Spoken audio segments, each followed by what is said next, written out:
বিশ্বের মানচিত্রে নতুন করে নাম লিখিয়েছেন। মাত্র 7 বছর বয়সে পুরো কোরআন শরীফ মুখস্থ করে সারা বিশ্বে আলোড়ন সৃষ্টি করেছেন বাংলাদেশের কোরআনের পাখি হাফিজা আদিবা তাসনিম। যেখানেই যাই কানের মাঝে বারবার শুনতে পাই হাফিজা আদিবা তাসনিম। যারা দেখেন নাই, যারা শুনেন নাই, যাদের মাঝে এখনো হাফিজা আদিবা তাসনিম পৌঁছায় নাই, এই ভিডিওটি তাদের জন্য অতীব বেশি প্রয়োজন।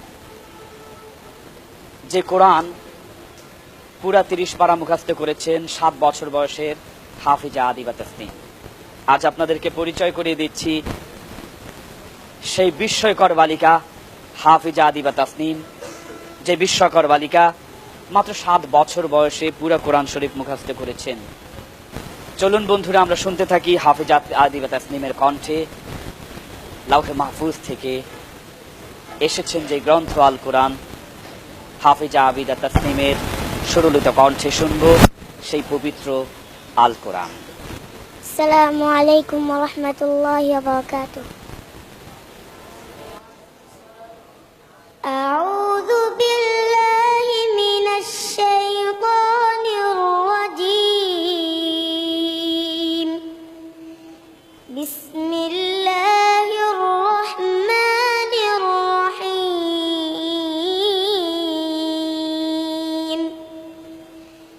কাযযাবাত قوم نوح المرسلين إذ قال لهم أخوهم نوح ألا تتقون إني لكم رسول أمين فاتقوا الله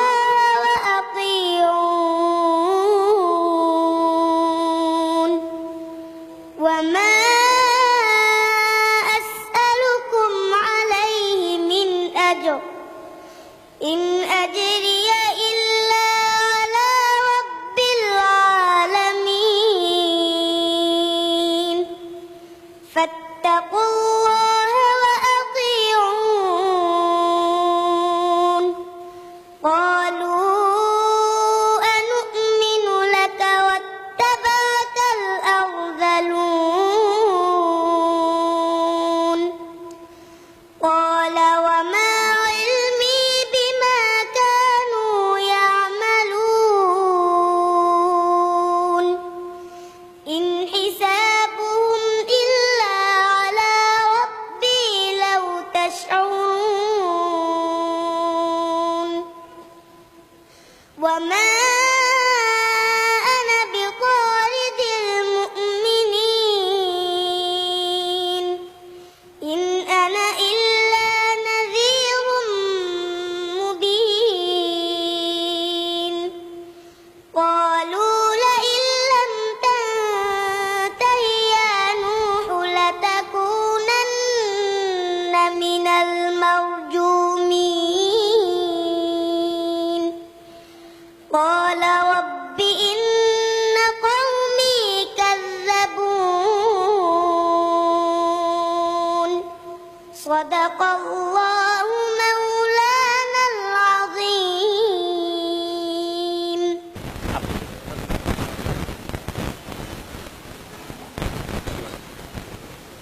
সবাই আমার জন্য দোয়া করবেন। সবাই ওনার জন্য দোয়া করবেন, উনি যেন প্রতিটি রাষ্ট্রে গিয়ে আমাদের বাংলাদেশকে উজ্জ্বল করতে পারেন, প্রতিটি রাষ্ট্রে গিয়ে বাংলাদেশের জন্য ছিনিয়ে আনতে পারেন। মেয়েরা তো অলিম্পিকে যায়, মেয়েরা তো সাইকেলবাজি করে, কেউ আবার মোটরসাইকেল না। আমরা আর সাইকেলবাজি নয়, আমরা কোরআনের সুরে সুরে বিশ্বকে দেখাতে চাই আমরাও পারি। এই ছোট্ট পাখি যেন সারা বিশ্বের মধ্যে আলোড়ন সৃষ্টি করে বিশ্বকে দেখিয়ে দিতে পারে বাংলাদেশও পারে। বাংলাদেশ থেকে বারবার প্রথম স্থান অধিকার করেছেন মার্কাজুত তাহফিজ ইন্টারন্যাশনাল মাদ্রাসা, ছিনিয়ে এনেছেন বিশ্বের বাইরের মানচিত্র থেকে বাংলাদেশের জন্য উজ্জ্বল মুকুট। এই মার্কাজুত তাহফিজ ইন্টারন্যাশনাল মাদ্রাসায় নিবিড় পরিচর্যায় আপনার সন্তানকে মানুষ করতে আজই যোগাযোগ করুন। মার্কাজুত তাহফিজ ইন্টারন্যাশনাল মাদ্রাসা, যাত্রাবাড়ি, ঢাকা।